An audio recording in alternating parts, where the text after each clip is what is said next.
আগামী জ্যৈষ্ঠ মাসের 9 তারিখ মনে রাখবেন সবাই। হ্যাঁ, তিথির কারণে এবার বৈশাখ মাসে নয়, জ্যৈষ্ঠ মাসের 9 তারিখে, জ্যৈষ্ঠ মাসের 9 তারিখে পড়েছে বুদ্ধ পূর্ণিমা। আর স্বয়ং গৌতম বুদ্ধদেব, হ্যাঁ, যে বুদ্ধ পূর্ণিমা নামে ভগবান বুদ্ধদেব জন্মগ্রহণ করেছিলেন, সেই দিনেই 35 বছর বোধি বৃক্ষের তলে সাধনা করার পর সেই দিনেই তিনি সাধনায় সিদ্ধি লাভ করেছিলেন। হ্যাঁ, সিদ্ধার্থ থেকে হয়েছিলেন গৌতম বুদ্ধদেব। ভগবান বিষ্ণুর নবম অবতার হলেন স্বয়ং বুদ্ধদেব। খুব গুরুত্বপূর্ণ বিষয়, এগুলো জানা দরকার। তাই বুদ্ধ পূর্ণিমা অবশ্যই এই ব্রত আপনারা পালন করবেন, নিরামিষ ভক্ষণ করবেন, বৈষ্ণবকে সেবা দেবেন, তুলসী বৃক্ষে জল দান করবেন। তিল দান করলে বিষ্ণু খুশি হন। হ্যাঁ, তা বুদ্ধ পূর্ণিমার দিন আপনারা অবশ্যই জ্যৈষ্ঠ মাসের 9 তারিখ ভক্তি ভরে একটু উপবাস থাকার চেষ্টা করবেন। উপবাস কথার অর্থ কি? উপমানে নিকটে, কাছে, বাহ। আর বাস মানে বাস করা। উপবাস মানে ভগবানের কাছে কাছে থাকা। হ্যাঁ, ওই দিনগুলো, হ্যাঁ, একাদশী বলুন, পূর্ণিমা বলুন, আমরা মনে মনে ভাবি নানা রকম খাওয়া দাওয়া করে সারাটা দিন কাটিয়ে দিই। সাবু দিয়ে একটা রেসিপি হয়ে গেল, হ্যাঁ, দুধ দিয়ে একটা রেসিপি, নতুন নতুন সব। হ্যাঁ, খাওয়া দাওয়ার এক্সপেরিমেন্টের জন্য কিন্তু এই দিনগুলো নয়। হ্যাঁ, বলছে একটা মেশিন 14 দিন ধরে টানা চলবার পর, কাজ করার পর একটা দিন যদি তাকে রেস্ট দেওয়া হয়, 15 দিনের পর সেই মেশিনটার কর্মক্ষমতা আরো দ্বিগুণ হয়ে যায়। তা আমাদের এই যে দেহের ভিতরে যে যন্ত্রপাতিগুলো আছে, এ তো সারাদিন ধরে চলছে। হ্যাঁ, 14 দিন চলার পরে এই মেশিনগুলোকে আপনারা যদি রেস্ট দেন, 15 দিন পরে এই মেশিনগুলো কিন্তু আরো সুন্দরভাবে কাজকর্ম করবে। হ্যাঁ, আগেকার দিনের যে সাধুগুরু মুনি বৈষ্ণব, এনারা যে বিধানগুলো দিয়ে গেছেন, এনারা আমাদের বিজ্ঞানের থেকে কম কিছু নয়, অনেক চিন্তা ভাবনা করে তারা এই কাজগুলো করে রেখে গেছেন। এগুলো যদি আমরা পালন করি আমাদের জীবনে উন্নতি হবে। তা ভগবানের নবমতম অবতার হলেন স্বয়ং বুদ্ধদেব। আপনারা জ্যৈষ্ঠ মাসের 9 তারিখ এই বুদ্ধ পূর্ণিমা অবশ্যই পালন করবেন। আর ভগবানের 10 নম্বর অবতার, 10তম অবতার যিনি আসবেন, তিনি এখনো পর্যন্ত আসেননি। তিনি আসবেন কল্কি অবতার রূপে। যুগে যুগে ভগবান অবতীর্ণ হন 3টে কারণে: পরিত্রাণায় সাধূনাং, বিনাশায় চ দুষ্কৃতম, ধর্ম সংস্থাপনার্থায় সম্ভবামি যুগে। যখন এই জীবের দশা, যুগের দশা আরো মলিন হতে যাবে, তখন ভগবান আবার 10 অবতার রূপে দর্শন দেবেন। রাধা রানী কি, রাধা রানী কি, রাধা রানী কি জয়। জয় জয় রাধে শ্যাম। রাধা রানী আমার কেঁদে বলে, প্রাণ সজনী রে, প্রাণ সজনী রে, বেলি অবসান কালে গিয়েছিলাম যমুনার জলে, যমুনার জলে, যমুনার জলে গিয়ে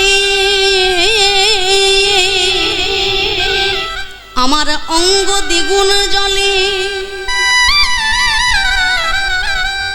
অপরূপ রসকূপ রসভূপ রসের মূরতি খানি আমি দেখে এলাম।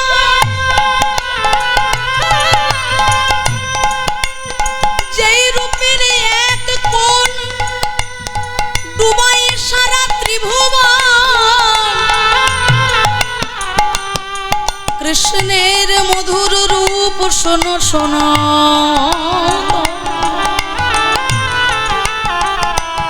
যেভাবে বিভাবিত হয়েছিলে, সেইভাবে বিভাবিত আজকে রাধা রানী আমার চোখের জলে ভেসে যায়।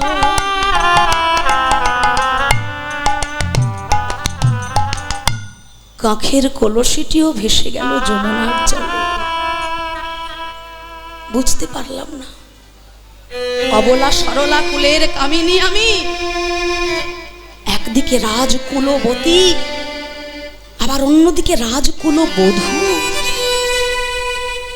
গৃহবধূ হয়ে অমন ভুবন ভোলা রূপ মাধুরীতে নয়ন দেওয়া কি ঠিক হবে আমার? এ কথা চিন্তা করতে গিয়ে একবার সোনার কলসি দেখি, আর একবার আর নয়নের রূপ মাধুরী দেখি। দেখতে গিয়ে আমি কি দেখলাম জানিস? শুধু আমি একা নই রে, কত দেব দেবী গন্ধর্ব কিন্নর, কত শত যোগী মুনি ঋষি ওই অপরূপ রূপ মাধুরীতে নয়ন দে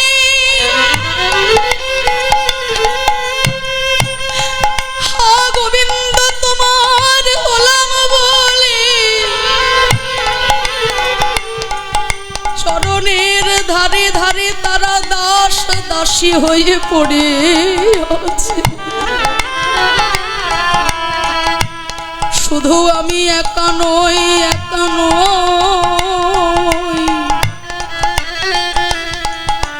আমার মতো কত শত কুলের কামিনী ওই রূপে নয়ন দিয়ে জাত কুল মানের গায়ে আগুন দিয়েছে। রাধে, এটা তুই কি বলছিস? বৃষভানু রাজার মেয়ে তুই, সোনার কলসি ভুল করে যমুনায় ভাসিয়ে দিবি, এত বড় ভুল তো তোর হতে পারে না। শাশুড়ি মা যদি জানতে পারে কত কিনা বলবেন। রাধারানী বলে, সজনী মূল্যবান কোন বস্তু কাছে পাওয়ার পর তার থেকে অধিক মূল্যের যদি কিছু পাওয়া যায়, তখন সেই মূল্যবান বস্তু তখন হারাইয়ে গেলেও ব্যথা থাকে না। সনাতন গোস্বামী যমুনার ধারে সাধনায় ব্যস্ত। একদিন একটা পরশ পাথর কুড়িয়ে পেয়েছে, আর ওই পরশ পাথরটা কুড়িয়ে পেয়ে সনাতন গোস্বামী চিন্তা করলেন যে আমি সাধু মানুষ, এই পরশ পাথর দিয়ে আমার কি হবে, যাক তুলে রেখে দিই ভজন কুটিরে চালের ওপর, যদি কোনোদিনও কারোর প্রয়োজন হয় দিয়ে দেব।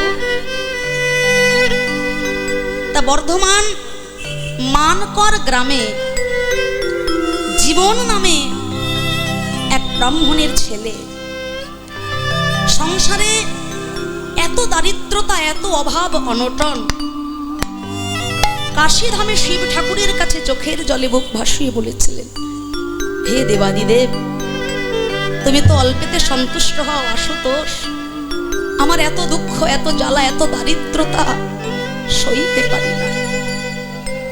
শিব ঠাকুর স্বপ্নে দর্শন দিয়ে বলেছিলেন, ওরে জীবন, মধুময় বৃন্দাবনে চলে যাবি, যমুনার ধারে একজন সন্ন্যাসী আছেন, তার কাছে যদি যাস তোর দারিদ্রতা দূর হয়ে যায়।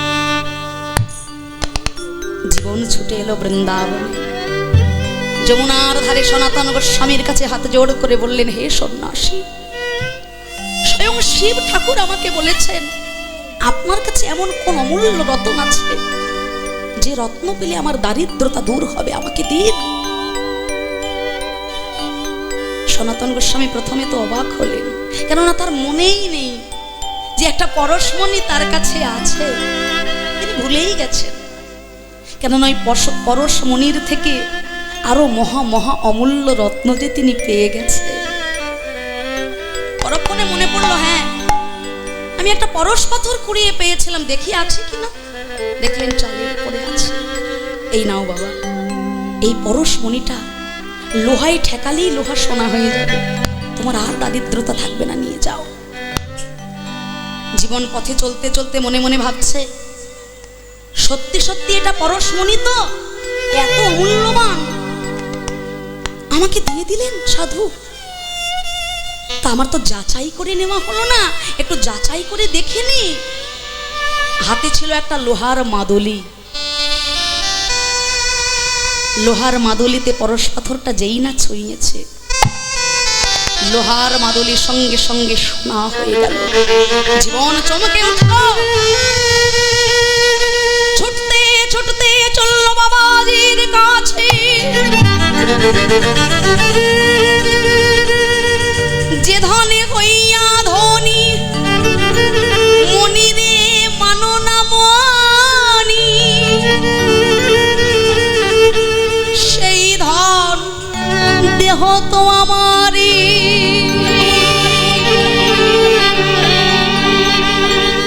সনাতন গোস্বামী বললেন, শোনো জীবন, যে ধনে আমি ধনী হয়েছি, সেই ধনে যদি তুমি ধনী হতে চাও, গঙ্গা বক্ষে ছুড়ে ফেলে দাও পরশ পাথর, আমার সঙ্গে দুটি বাহু তুলে বৃন্দাবনের পথে পথে বিষয়ে বাসনায় আগুন দিয়ে দুটি নয়নের জলে বুক ভাসায়ে তোমায় কৃষ্ণ বলে কাঁদতে হবে। তোমায় কৃষ্ণ বলে কাঁদতে হবে। তোমায় কৃষ্ণ বলে কাঁদিতে হবে। ওই না বৃন্দা পথে পথে কৃষ্ণ বলে কাঁদতে। ওই না বৃন্দাবনে পথে পথে কৃষ্ণ বলে কাঁদিতে হবে। ওই না বৃন্দা পথে পথে নয়ন ধারায় বুক ভাসাই। বৃন্দাবনে পথে পথে নয়ন ধারায় বুক ভাসায়। ওই না বৃন্দাবনে পথে পথে দুলাই গড়া গড়ি দিয়ে কৃষ্ণ কৃপা করো বলে নয়ন জলে বুক ভাসায়। কৃষ্ণ কৃপা করো বলে দুলাই গড়া গড়ি দিয়ে দুটি নয়ন জলে বুক ভাসায়। তোমার খোলাবে বলে দুটি নয়ন জলে বুক ভাসায়। কৃষ্ণ কৃপা করো বলে হরি গৌর হরি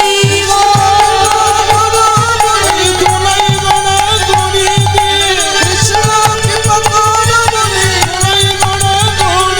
দুটি নয়ন জলে বদল ভাসিয়ে কৃষ্ণ বলে কাঁদতে।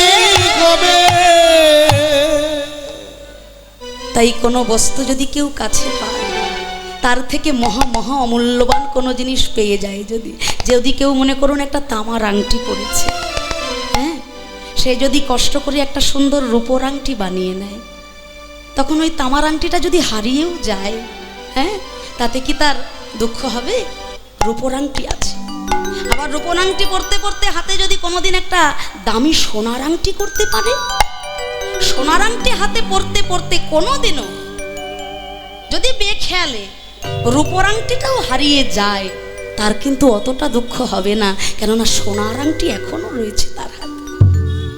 তাই রাধারানী বলে, প্রাণ সজনী রে, একটা সোনার কলসি যদি আমি যমুনার জলে ভাসাইয়ে এলাম,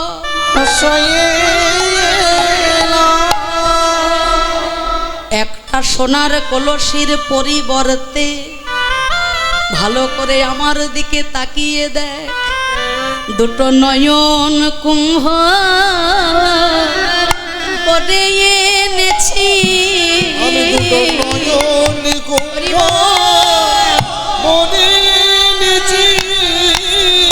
দুটো নয়ন কুম্ভ ভরে এনেছি।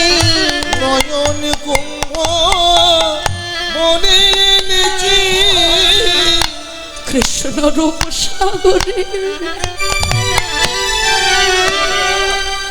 রূপ সাগরে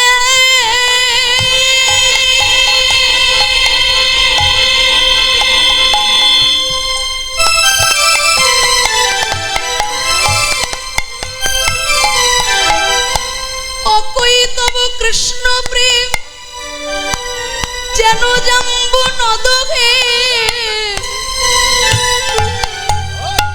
বাইরে সেই প্রেম নৃলোকে না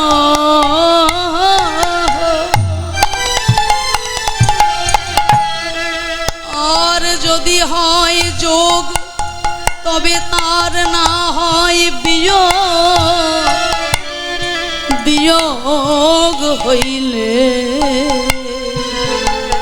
কভু না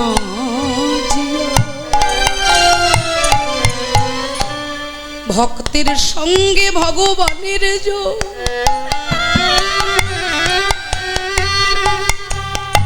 আত্মার সঙ্গে পরমাত্মার যোগ সৎ গুরুদেবের সঙ্গে সৎ শিষ্যের যোগাযোগ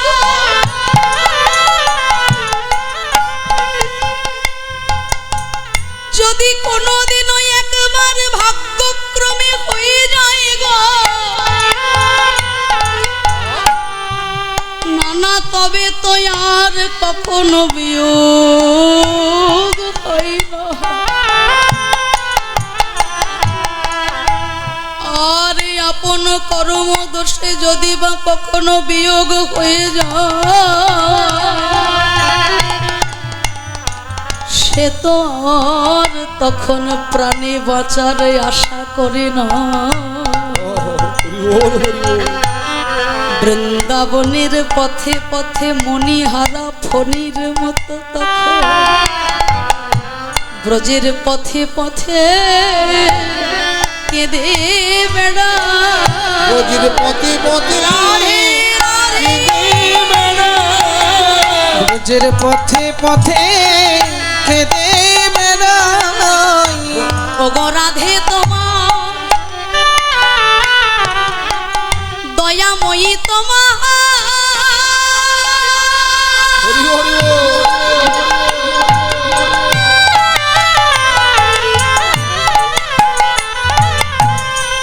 ওগো রাধে তোমার হলাম বলে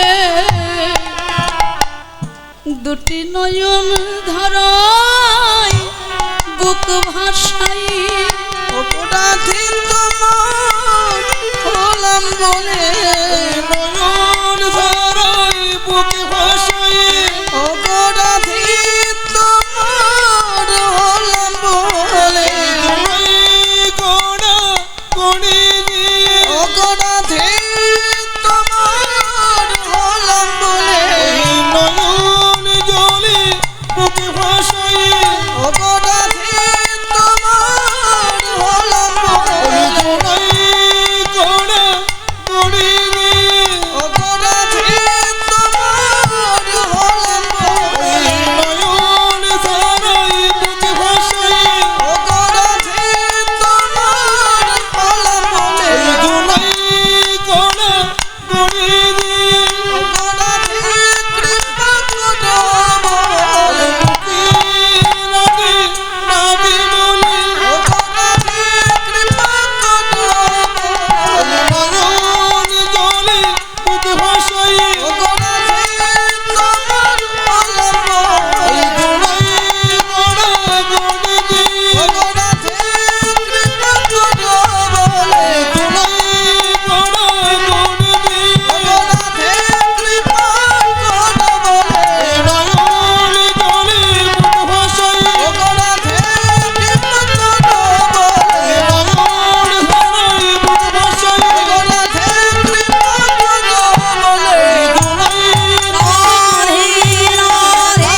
কৃপা করো বলে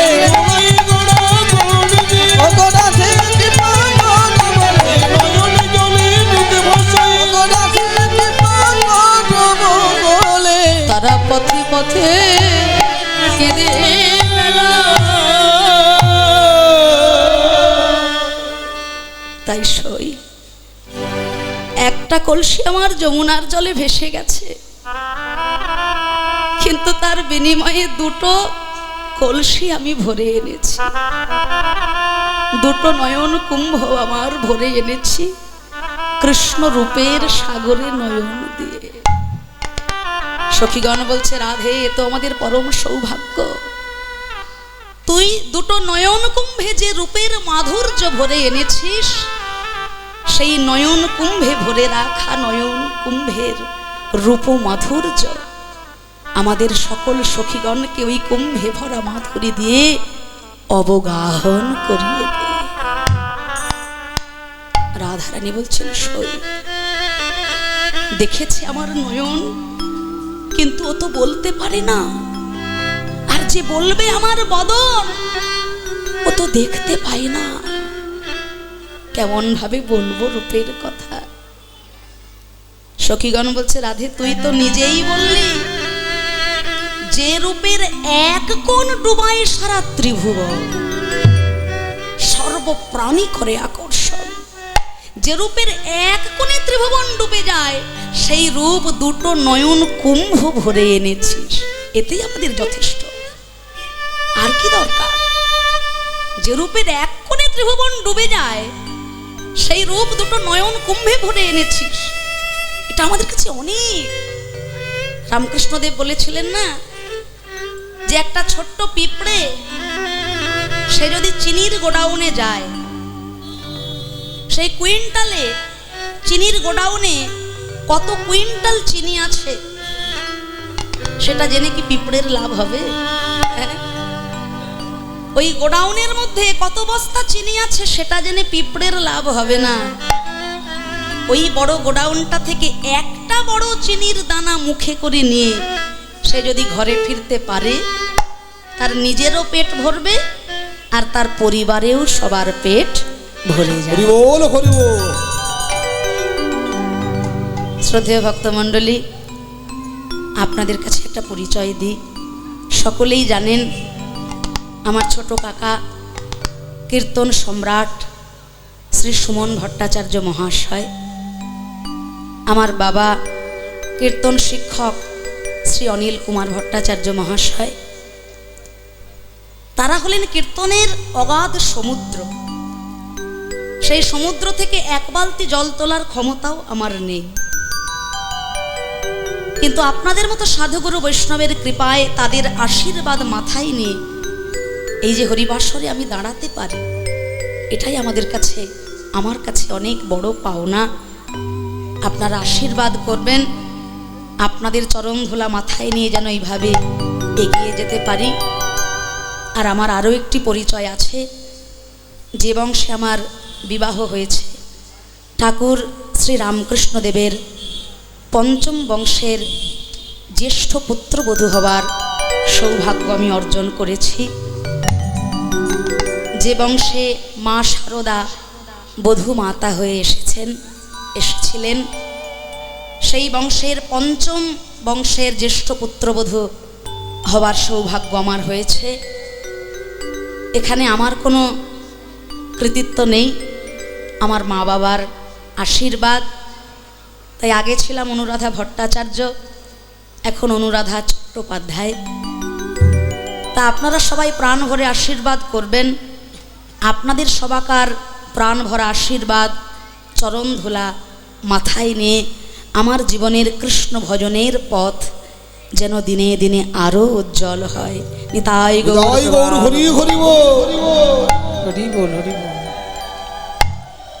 তাই রাধারানী বলছে, শৈরে আমি শোনাবো তোদের কাছে আমার গোবিন্দ রূপের কথা, আমার কৃষ্ণ রূপের কথা আমি তোদের কাছে প্রাণ ভরে শোনাবো।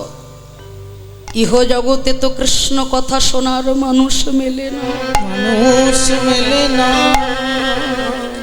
সকলে আমার আমিত্ব নিয়েই মেতে আছে। হরি বলার সময় আছে গো। হ্যাঁ, অনেকে বলে এই বয়সে কি কীর্তন করার বয়স? হ্যাঁ, আরো একটু সময় যাক, তবে তো হরি বলবো। ছেলের বিয়ে দিই নাকি?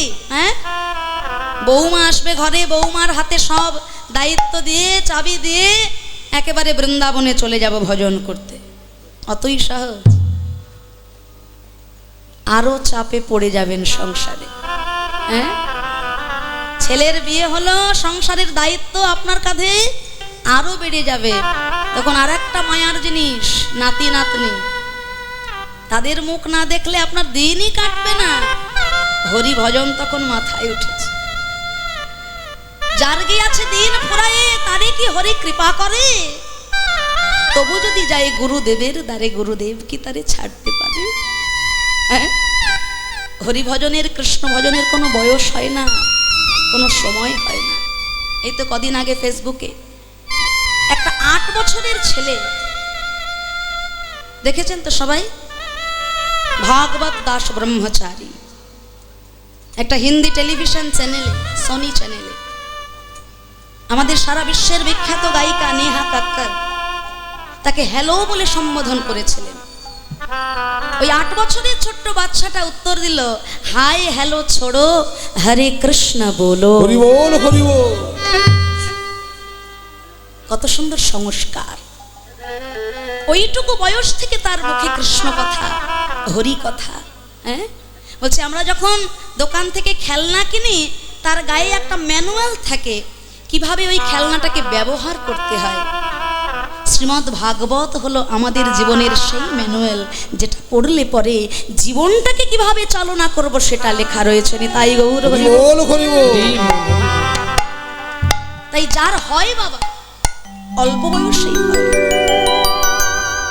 যার হয় তার এই অল্প বয়সেই হয়, আর যার হয় না তার সারাটা জীবন ওই পরে করব পরে বলবো বলে বলবো বলবো করে জীবন চলে যায়। তবু হয় না।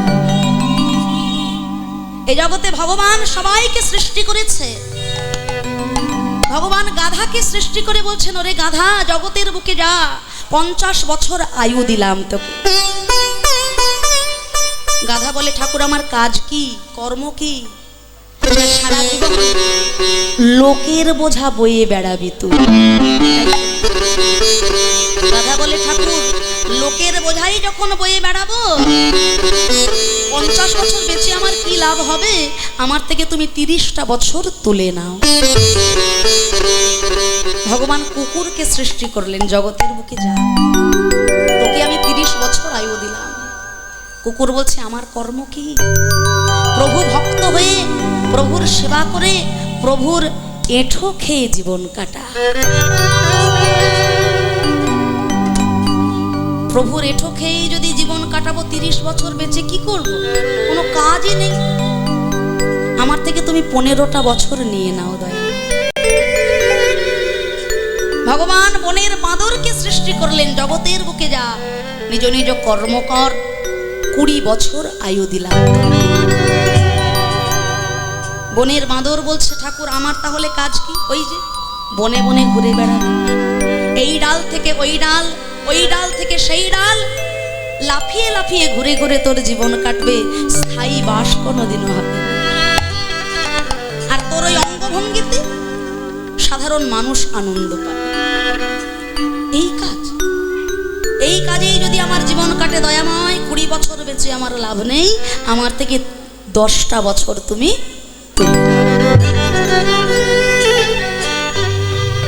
মনুষ্য জাতিকে সৃষ্টি করলেন ভগবান। ওরে মানুষ, সৃষ্টিকর্তার শ্রেষ্ঠ সৃষ্টি হলে তুমি। জগতের বুকে যাও, নিজ নিজ কর্ম করো, মাথায় থাকবে অগাধ বুদ্ধি, ভালো পথে সৎ পথে কাজে লাগাও। অনেকে বলেন, দেখবেন যে আমি ভালো কাজ করছি আর খারাপ কাজ করছি, ভগবানই যদি সব করান তাহলে আমার খারাপ কাজটাও তো ভগবানই করাচ্ছেন, বলে না? হ্যাঁ, ভগবানই যদি সব করান, তার ইচ্ছায় নাকি গাছের একটা পাতাও নড়ে না। আপন ইচ্ছায় জীব কোটি বাঞ্ছা করে, কৃষ্ণের ইচ্ছা বিনা কারোর বাঞ্ছা নাহি পুরে। তাহলে তার ইচ্ছায় যদি সব হবে, তাহলে আমি যখন জীবনে খারাপ কাজগুলো করছি সেটা আমার দোষ? সেটা তো ভগবানই করাচ্ছে। আপনার ঘরে কারেন্ট আছে, আছে তো বাবা? আপনার ঘরে কারেন্ট আছে, আবার ঘরে ঘরে আপনার এসি লাগানো আছে, ওদিকে হিটারেরও ব্যবস্থা আছে। এইবার একটা সুইচ টিপলে ঘর ঠান্ডা হয়, একটা সুইচ টিপলে ঘর গরম হয়। সেই সুইচ বোর্ড অপারেটিং সিস্টেমটা ভগবান আপনার হাতে দিয়েছে। আপনি আপনার ইচ্ছা মতো কখন হিটারের সুইচে হাত দেবেন আর কখন এসির সুইচে হাত দেবেন সেটা আপনার ব্যাপার। সুইচ বোর্ডটা আপনার হাতে দিয়েছে নিয়ন্ত্রণ করতে, আর কারেন্ট রূপে তিনি আপনার মধ্যে শক্তি সঞ্চার করছেন। জয় গৌর হরি হরি বল। পরীক্ষার হলে যখন খাতা পড়ে যায়, ছাত্রছাত্রীদের হাতে খাতা দেওয়া হয়, কলম দিয়ে তারা লিখতে শুরু করে। মাস্টার কিন্তু হলে প্রেজেন্ট আছে, একবার এদিক একবার ওদিক, এ মাথা থেকে ও মাথা, প্রত্যেকটা স্টুডেন্টকে ওয়াচ করছে, দেখছে। কিন্তু স্টুডেন্ট যদি খাতায় কিছু ভুল লেখে, মাস্টার কি হাতটা চেপে ধরে বলবে এই জায়গাটা ভুল হচ্ছে, ভালো করে ঠিক করে লেখো? পরীক্ষার হলে বলবে? খাতা দিয়ে দিয়েছি, পেন দিয়ে দিয়েছি, যা পারো লেখো, যত পারো লেখো, খাতা ভর্তি করে লেখো, না ইচ্ছা হয় না লেখো, সময় এখন তোমার, যা পারো করে যাও। খাতা যখন আমার হাতে আসবে তখন সময় আমার। যেমন লিখেছ তেমনই পাস হবে, যেমন লিখবে তেমন ভাবেই উত্তীর্ণ হবে। যদি ভালো লেখো পাস করবে, আর যদি মন্দ লেখো, খারাপ লেখো, ভুল লেখো, ফেল করবে। তাই এই জীবনটা হলো আমাদের কাছে একটা পরীক্ষার জায়গা। এই জীবনের পরীক্ষার হলে ভগবান আমাদের কাছে খাতা আর কলম দিয়ে দিয়েছেন, কর্ম বুদ্ধি। এই খাতা আর কলম দিয়ে আমরা ভুল লিখব না খারাপ লিখব এখন বিচার করবেন না, পরীক্ষা চলছে তো বিচার কিন্তু হবে বাবা। আমি ভুল করলাম, অন্যায় করলাম, পাপ করলাম, ভাবলাম আমি জানলাম আর কেউ জানলো না, না, ওটা হবে না। তার চোখে কখনো ফাঁকি দেওয়া যায় না বাবা। কর্ম আপনি যেমন করবেন, কর্মণ্যেবাধিকারস্তে মা ফলেষু কদাচন মা কর্ম ফলয়ং দুর্ভুর্মাতে সঙ্গস্ত্বা কর্মণি। ভালো কর্মের জন্য গোবিন্দের মন্দিরে মাথা ঠুকতে হয় না বাবা। জীবনের কর্ম যদি আপনার সঠিক থাকে, ঘরে বসে বসে ভালো ফল পাওয়া যায়। সাধু বাড়িতে এসে আপনাকে আশীর্বাদ করে যাবে, কিন্তু কর্ম যদি সঠিক না থাকে, বৃন্দাবনে গিয়েও আপনার সাধু কৃপা বৈষ্ণব কৃপা হবে না। জীবনের কর্মটা করতে হচ্ছে আমার, সেই অনুযায়ী আমার ফল। মানুষ বলে কিচ্ছু সঙ্গে যায় না, সঙ্গে যায় কর্মের ফল। কি করছি, কি করতে এলাম, কি করলাম, কি নিয়ে গেলাম, এই ফল কিন্তু সঙ্গে যাবে। ভগবান সৃষ্টিকর্তার শ্রেষ্ঠ সৃষ্টি মানুষকে সৃষ্টি করে বলছেন, জগতের বুকে যাও, মাথায় থাকবে বুদ্ধি, সৎ পথে কাজে লাগাও, তোমাকে আমি 20 বছর আয়ু দিলাম। মানুষ বলছে, হে দয়াময়, এত সুন্দর মনুষ্য জন্মমায় দিলে যখন, এত অল্প আয়ু, না এতে আমার মন ভরল না, আরো চাও। হ্যাঁ, আরো চাই। এই যে ভগবান, ওই যে ওই গাধা তোমাকে 30টা বছর ফিরিয়ে দিয়েছিল, হ্যাঁ, ওর ওই 30টা বছর কি আমাকে দেওয়া যায় না? দিলাম। আচ্ছা, কুকুর যে তোমাকে 15টা বছর ফিরিয়ে দিয়েছিল, ওর ওই 15টা বছর কি আমাকে দেওয়া যায় না? তাই দেব। আচ্ছা, বনের ওই বাঁদর যে তোমাকে 10টা বছর ফিরিয়ে দিল, ওর ওই 10টা বছর কি আমায় দিতে পারো? ভগবান চিন্তা করলেন, হায় রে মানুষ, বনের পশু পাখিরা নিজের ভালো বুঝতে পারলো, আর মানুষ হয়ে তুমি নিজের ভালো বুঝলে না। চাইলে যখন আমি দিয়ে দিলাম, কিন্তু এবার বুঝবে জীবনের কি পরিণাম। ভেবে দেখুন, এবার হিসেবের পালা। প্রথম যে 20টা বছরের আয়ু দিয়ে গোবিন্দ আমাদেরকে জগতে পাঠিয়েছিলেন, সেই ছোট্টবেলা যারা যারা ওই দিনগুলো হারিয়ে এসেছেন, ফেলে এসেছেন, মনে হয় না ওই দিনগুলো কত সুখের ছিল? পড়াশোনা, স্কুল, বন্ধু বান্ধব, সব থেকে বড় কথা মা বাবার কোলের আদর ভালোবাসা।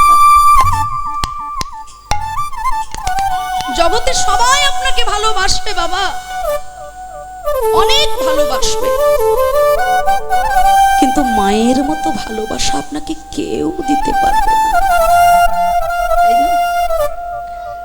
সবাই ভালোবাসবে কিছু না কিছু, কোনো না কোনো স্বার্থ নিয়ে, আর মায়ের ভালোবাসা এখানে কোনো স্বার্থ থাকে না। ছেলে বড় হোক, ছেলে মানুষের মতো মানুষ হোক, বড় হয়ে আমাকে খেতে দেবে, আমার সেবা করবে, এই চিন্তা করে কোনো মা সন্তানকে বড় করে না। ছেলে ভালো চায়। তাই সেই যে দিনগুলো আমরা হারিয়ে এসেছি, চলে গেল জীবন থেকে সেই সুখের দিন। তারপর যে 30টা বছর আমরা পেলাম, সেটা কার থেকে নিয়েছিলাম? গাধার মতোই আমার জীবনটা হয়ে গেল বাবা। গাধা যেমন চুপি সারে পরের বোঝা বয়ে যায়, তেমন আমিও সংসারের বোঝা বইতে বইতে বইতে বইতে ভাবলাম এইবার হয়তো সুখ আসবে, এইবার হয়তো জীবনে শান্তি ফিরবে। আর এই ভাবতে ভাবতে ভাবতে ভাবতে জীবনের অর্ধেকটা দিন আমার পার হয়ে গেল, সুখ আমার জীবনে এলো না। যারা কুঁড়ে ঘরে থাকে তাদেরকে জিজ্ঞাসা করবেন ডেকে তার দুঃখ আছে, সে বলবে আমার তো দুঃখ আছে।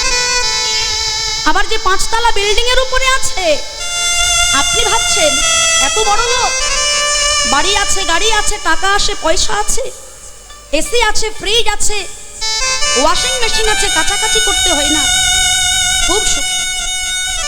কাছে গিয়ে জিজ্ঞাসা করুন, তারও জীবনে কোনো না কোনো যন্ত্রণা আছে।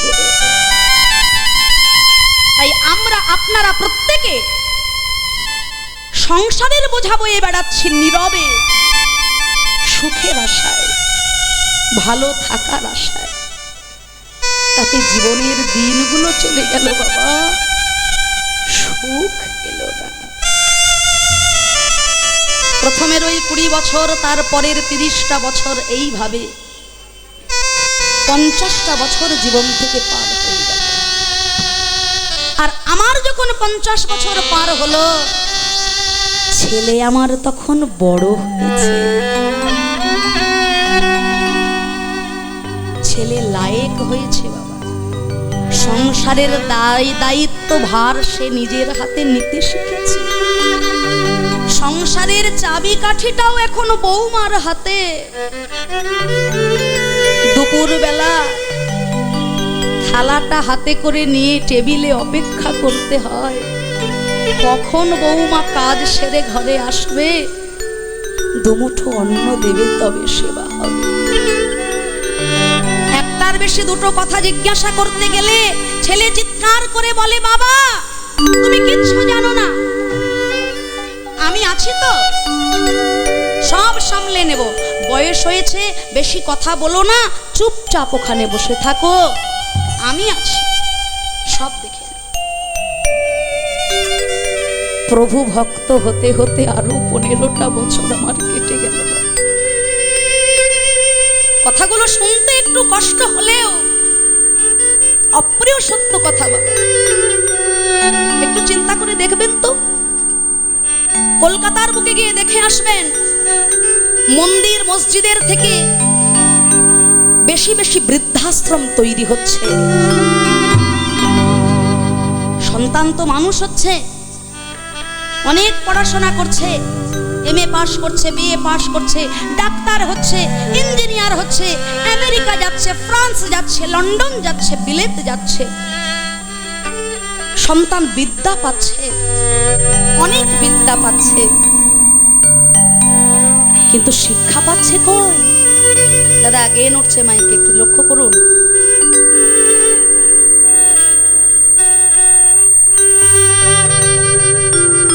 ওনাকে সবসময়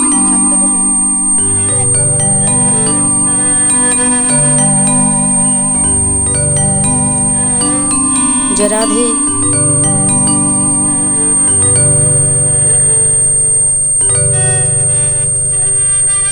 সন্তান আমার বিদ্যা পাচ্ছে বটে, কিন্তু সঠিক শিক্ষায় আমি সন্তানকে বড় করতে পারলাম না।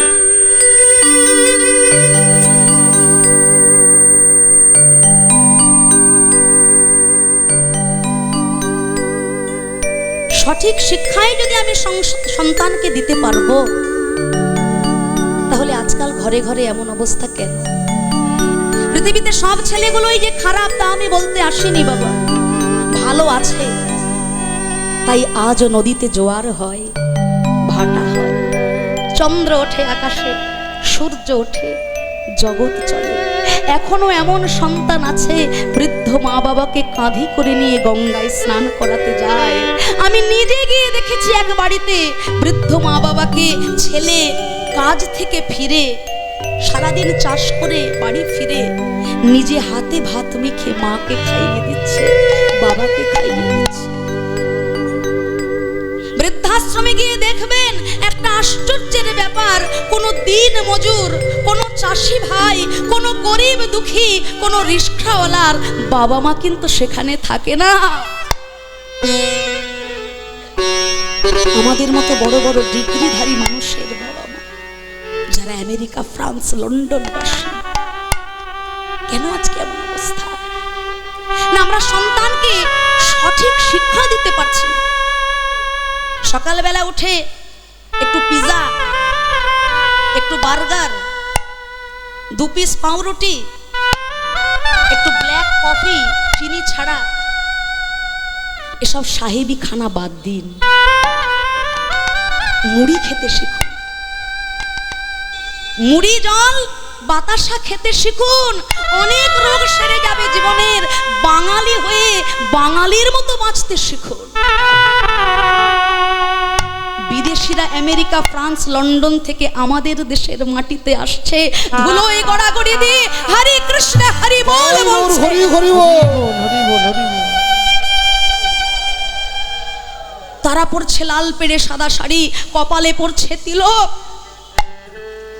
দুঃখের বিষয়, সূর্য উঠলো আমাদের ঘরে, সেই সূর্যের আলোয় বিদেশিদের ঘুম ভেঙে যাচ্ছে, কিন্তু আমরা এখনো মায়া ঘুমে ঘুমিয়ে আছি। আমরা যে সম্পদ পেয়েছি বিদেশিরা পায়নি। গৌর কার? ওই আমেরিকানদের, ওই ফরেনবাসীদের? গৌর আমাদের সম্পদ, আমাদের বাংলার সম্পদ, আমাদের বাঙালির সম্পদ গৌর। আমরা গৌর হরিকে পেয়েছি, এর থেকে আর বেশি কি চাই? কেটে গেল আমার আরো একটা জীবন প্রভু ভক্ত হতে হতে। আর জীবনের শেষ বছরগুলো কার থেকে নিয়েছিলাম গো মা? বনের বাঁদরের থেকে। মায়েরা মনে রাখছে কিন্তু, মানতে সত্যি এত সুন্দর অনুরাগী ভক্ত, এমন অন্তর দিয়ে না আস্বাদন করলে বোঝানো যায় না। সত্যি ধন্য আপনারা। তা ওই যে বনের বাঁদর, তার জীবনে স্থায়ী বাস হয় না। তার থেকে আমি আমার জীবনের 10টা বছর নিয়েছিলাম, তো তাই আমারও জীবনটা শেষের দিনে ওই রকমই হয়ে গেল। বড় ছেলের বাড়িতে অনেক দিন ধরে আছি, প্রায় 2 মাস। বড় ছেলের মুখে আগে যে হাসিটা ছিল, যে বাবা বলা প্রাণ জোড়ানো ডাকটা ছিল, আজকে আর সেই ডাকটা ডাকে না। একবারের বেশি 2বার ডাকতে গেলে রেগে যায়। শুনতে পেলাম আড়ালে ছোট ভাইকে বলছে, হ্যাঁ রে, বড় বলে বুড়ো বুড়ির দায়িত্ব কি শুধু আমার হারেই দিবি? মরে যাওয়ার পর ভাগ বাটোয়ারার জন্য তো কোমর বেঁধে নামবি ঝগড়া করতে, এখন দায়িত্ব শুধু আমার। ছোট বলে, দাদা তুই 2 মাস দেখেছিস, আমার বউ কিন্তু 2 মাসের একটা দিন বেশি দেখতে পারবে না। এ ডাল থেকে ও ডালে গেলাম, বড় ছেলের বাড়ি 2 মাস, ছোট ছেলের বাড়ি 2 মাস, মেজ ছেলের বাড়ি 3 মাস, সেজ ছেলের বাড়ি 2 মাস। এই ডাল থেকে ওই ডাল, ওই ডাল থেকে সেই ডাল, আর অঙ্গভঙ্গি করে নাতি নাতনিদের বিনোদন দিতে গিয়ে শেষের জীবনটা নিতাই গৌর হরি বল।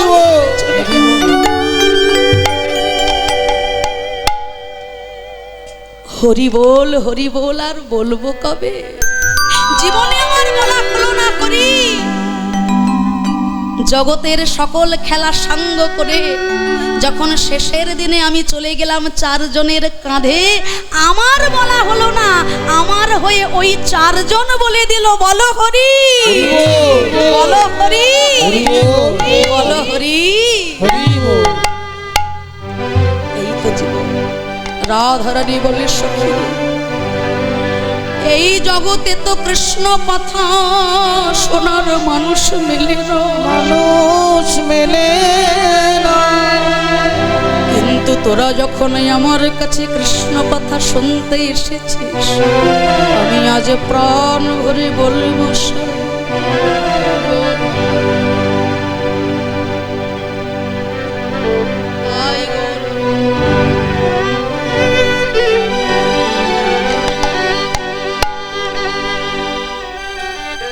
দেখলাম চিকন কালা গলায় মালা, বাজনন পুরো চিকন কালা গলায় মালা,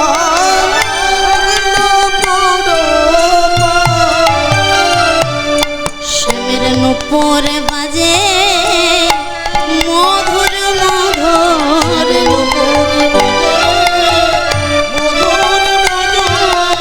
ভগমন মজাতে ব্রজ মধুর, নুপুর বাজে মধুর মধুর, মন মজাতে ব্রজ মধুর, নপুর বাজে মধুর মধুর। তার চূড়ার ফুলে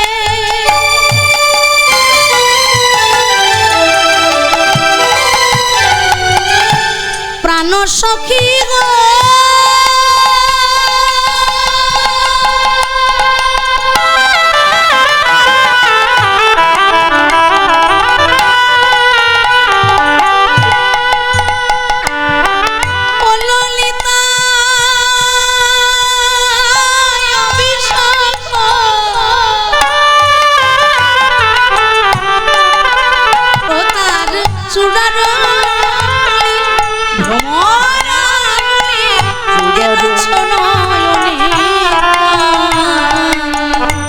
সখীরে কিবা শেষমের তেরা ছয়াখি, কিবা শেষমের কিবা ছয়াখি, রাখলে না বর কিছুই বাকি, কিবা শেষমের কিবা ছয়াখি, রসের ভারে অঙ্গ নাহি ধরে, কেলি কদম্বেতে হেলা সতী কুল যুবতী বলা, দেখো পরানো লইয়া খেলা পরানো লইয়া খেলা গো, পরানো লইয়া খেলা।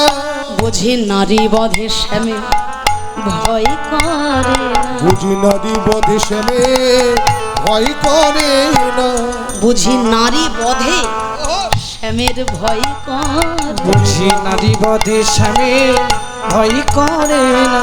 নইলে এমন অবলার মন ভোলাবে কেন? নারী বধে শ্যামের ভয় করে,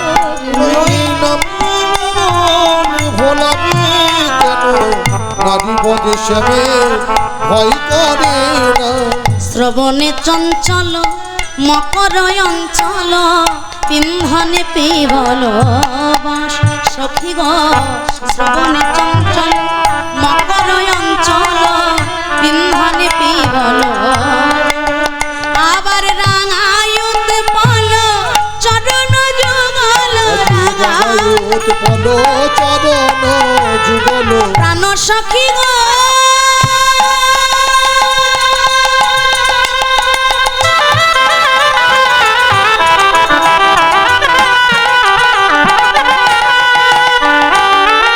প্রাণ সজনী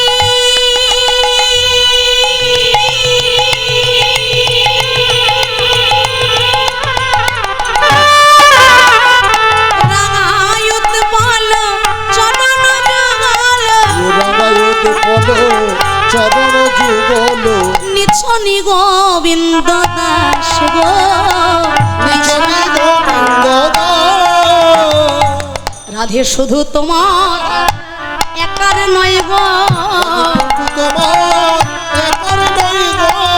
রূপ যে দেখেছে সেই ভুলেছে শুধু তোমার একার নয় গো যে দেখেছে সেই ভুলেছে রাধে শুধু তোমার একার নয় গো রূপ যে দেখেছে সেই বুঝেছে হা গোবিন্দ তোমার